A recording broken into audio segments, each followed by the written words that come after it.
Get ready. It's time for a well-deserved break, Pittsburgh, with Heather Abraham and David Highfield from the KDKA TV studios. It's Pittsburgh Today Live.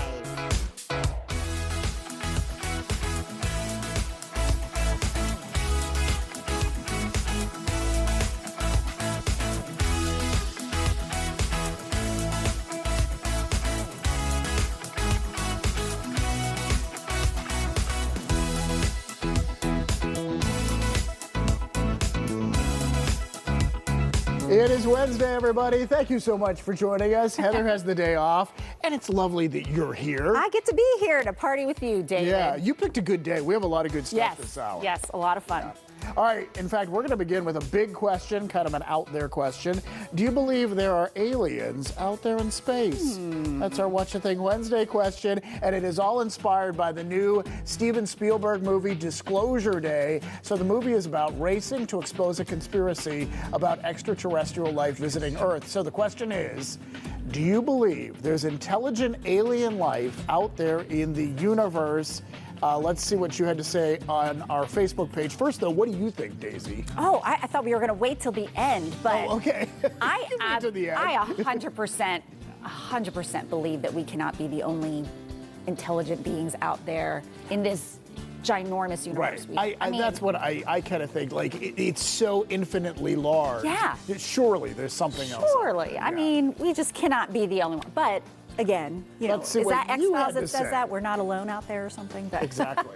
All right, Deborah says, my husband and I saw a UFO once. So there you go. Well, she's saying yes. That would be obvious then, yeah. Well, Yolanda says, quite honestly, as a science-minded person, which is interesting, it would seem inevitable that there would be life elsewhere. Yeah, somewhere out there. I mean, it's hard to wrap your mind around infinitely large universe. Yeah. Like, that's crazy. It's hard to even just imagine space in general, but yes, I do believe. Reagan is saying, I feel like I'm pretty alone here in saying no, but I can't fathom that. You know, I mean, that's okay. That's why we're asking you. Yeah. So Tammy says, not really. I'm open to changing my opinion with hard evidence, though. That's a good one. And I really like Tim's. The universe, some days I question if there's intelligent life even on this planet. Good one, Tim. Right. Good one. Tim's being fun. Yeah. Kathleen actually says she saw Disclosure Day, thought it was really well done, touched on a lot of things, but in the end stopped where I think they should have. Kudos to Steven Spielberg. All right. So she likes the film. There you go. And Eddie says, well, I think it would be naive to think that there's no other life out there in this huge universe. Not sure about intelligent life, though, but he doesn't think that we've been visited. Yeah. And Karen says, of course, God made the universe. Why would God not create other life beside Earthlings? So, I mean, most people are saying that they think something could be out there. In fact, 85% of you say yes. Wow. I think there's intelligent life out there. 5% of you say no, I don't think there are aliens. And 10% of you say maybe. We want to say thanks for weighing in. Always a good question. Yeah. All right. From alien life to animal life, they have a new adorable addition at the Pittsburgh Zoo. And listen to it just for a second.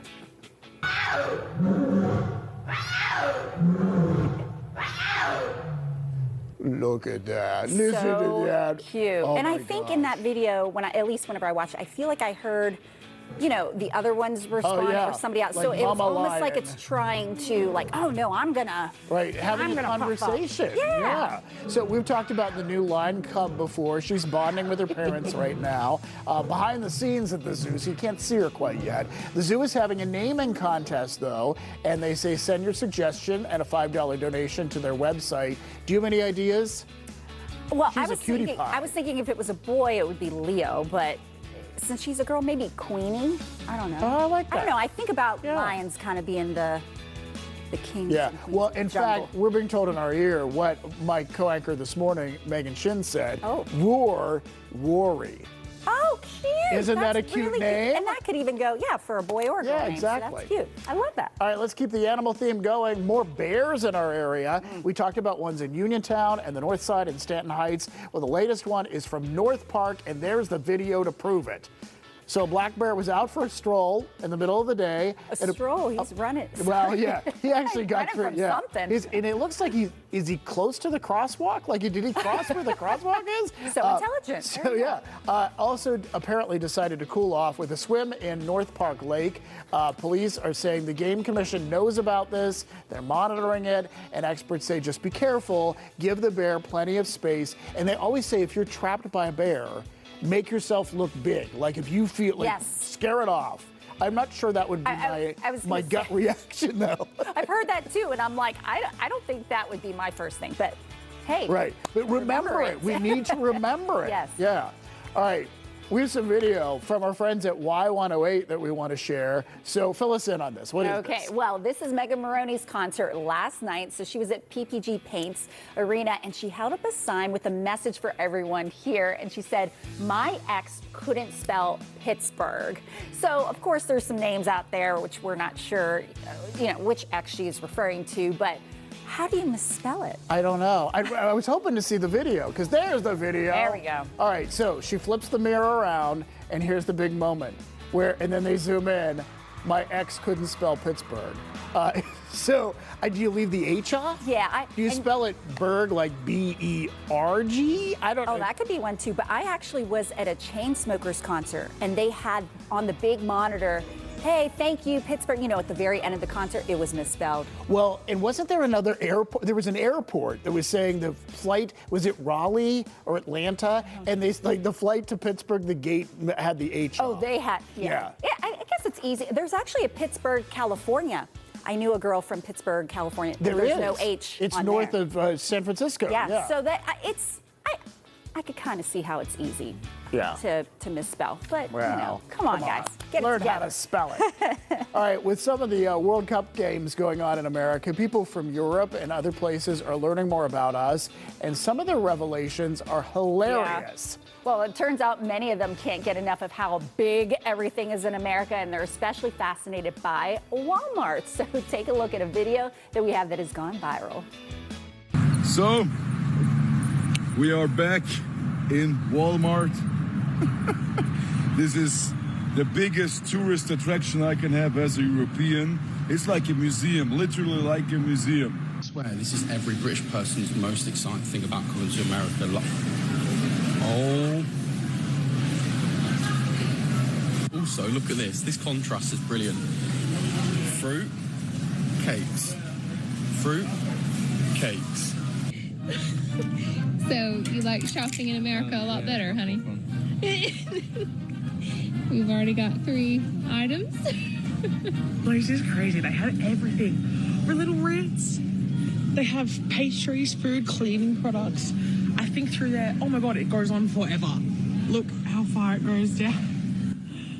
You don't think about it because we're used to Yes, it. yeah. But truly, like when Walmart's didn't used to have the grocery store in there, right? So now that they have everything there, you can buy your shoes and get Pop-Tarts and Anything it's you can fun imagine. to see it through someone else's eyes. Yeah, and it's interesting because when I went to Europe, I noticed how smaller things were, and I said, this is why they stay so fit, because they don't have ginormous muffins, they have a normal size muffin, So it's one of those things that I can see why Walmart has become the big attraction.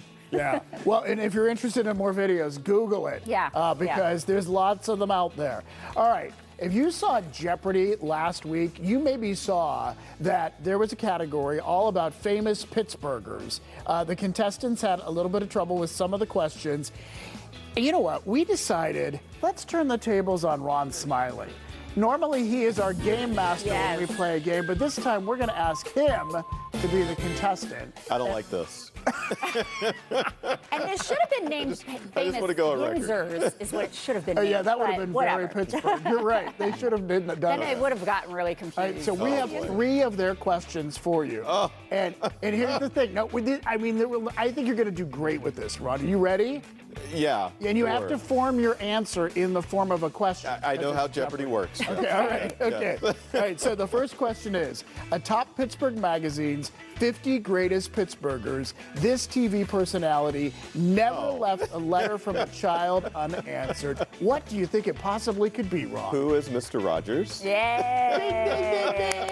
See? Ooh, 1 for one. That was a good one. put Well, me it's on going to the get a spot here. little harder, Ron. Okay. So the next Oh, question. His life was sadly not an amusement park ride. For this engineer who gave his name to one, he died in Pittsburgh, age 37, in 1896. Whoa, okay, wait. Life was sad. So think of So he amusement gave park his name. Yeah, there's a ride named after this guy. And I will say, Okay, yeah, okay.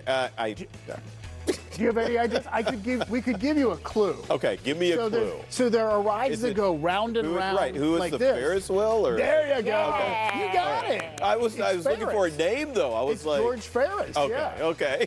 Yeah. I mean, I didn't know that it was named after a Ferris. So I didn't either. There you go, All right, Ron. Mr. Ron, Ferris. All right. you're on fire. This is working out really well. Sure it is. Yeah. Okay, yeah. All right, question 3. Longtime Pitt professor Dr. Thomas Starzl achieved the first of these transplants, later received by Jim Nabors and David Crosby.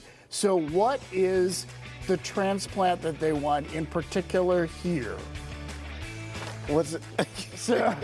You know, I've heard this before, but I don't remember. I'm just gonna go. What is a heart or? No, you don't want to do that. What is a Think liver something you can transplant? eat. Yeah. Yay! Wait, in the form of a question? I did say what is a Oh, liver? what is, okay, Yeah. what is a liver? 3 for 3, Ron Smiley. Good job. I just want to know that I called a friend named photographer Jeff. I'm like, I don't know how much help he he's was looking definitely like. helping me with the I wasn't last one. He is so not I supposed appreciate to it. help you. Okay, he did not help me. It was all me. He's oh, It's all, boy. it's all the clues. I'm But too good honest. job, Ron. We Good need to job. get to the. You know what? We'll get you we on need Jeopardy. to get you on Jeopardy. Yeah. I think that's no. Maybe we'll get Jeff Roop on Jeopardy, our photographer, Yeah. our little Woohoo. helper here. All right. Hey, we have so much in today's show. Coming up, it's summertime, and that means vacations. But it doesn't mean that your fitness goals have to take a vacation as well. We're learning simple workouts that you can do wherever summer takes you. And plus, somewhere between I need a vacation and I don't want to travel far is a mountain hideaway that might be Western Pennsylvania's best kept secret. I'm taking you on a one-tank trip to show you the sweet escape that has 2 VIP lists, one for humans and one for dogs. It looks fantastic. And while we're taking summer travel, let's tackle one of the season's biggest challenges, the pool bag. You know the one, stuffed with sunscreen, snacks, goggles, towels, just about everything under the sun. We're going to show you how to turn all that chaotic catch-all into an organized lifesaver. Well, today is Wednesday, June 17th, and happy National Mascot Day. Here's a message from our resident mascot fan, Boaz. Western Pennsylvania is blessed with so many wonderful mascots. And on this National Mascot Day, I want to encourage you to thank the mascots in your community. And you might think, I'm not seeing mascots around, but just look around a little harder maybe. Oh, here's one right here, Andrew Carnegie. Thank you for being such a wonderful mascot for our libraries. Happy National Mascot Day, everybody.